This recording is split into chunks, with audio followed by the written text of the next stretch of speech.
સુરતમાં રિક્ષા ચાલકો સામે ટ્રાફિક પોલીસનો સપાટો, એક જ દિવસમાં 31 રિક્ષા ડિટેન. સીએનજી સર્ટિફિકેટ મુદ્દે કડક ચેકિંગ. સુરત શહેરમાં ટ્રાફિક સમસ્યા હલ કરવા અને નિયમોનું ઉલ્લંઘન કરનારાઓ પર લગામ કસવા માટે સુરત ટ્રાફિક પોલીસ ફરી એકવાર એક્શન મોડમાં આવી ગઈ છે. સવારથી શહેરના અલગ અલગ વિસ્તારોમાં ટ્રાફિક પોલીસ દ્વારા રિક્ષા ચાલકો સામે કડક ઝુંબેશ કરવામાં આવી હતી, જેને પગલે નિયમભંગ કરતા ચાલકોમાં ફફડાટ વ્યાપી ગયો હતો.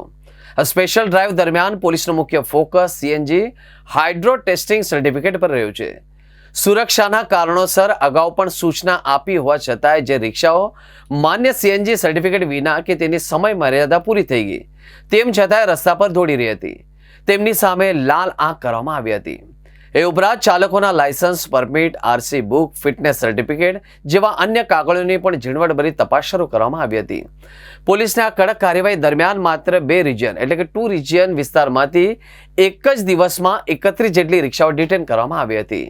ટ્રાફિક પોલીસના જણાવ્યા અનુસાર માત્ર કોઈ એક ચોક્કસ ઝોન નહીં, પરંતુ શહેરના અન્ય તમામ રિજિયનમાં પણ આ જ પ્રકારે સમયાંતરે ચેકિંગ ડ્રાઈવ ચલાવવામાં આવી રહી છે, જેથી આગામી દિવસોમાં ડિટેન કરાયેલી રિક્ષાઓનો આંકડો હજુ વધી શકે તેમ છે.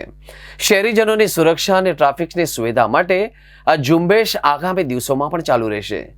વાહન ચાલકોએ તમામ કાયદેસરના કાગળો અને ખાસ કરીને સીએનજી સર્ટિફિકેટ સાથે જ વાહન ચલાવવું હિતાવહ છે.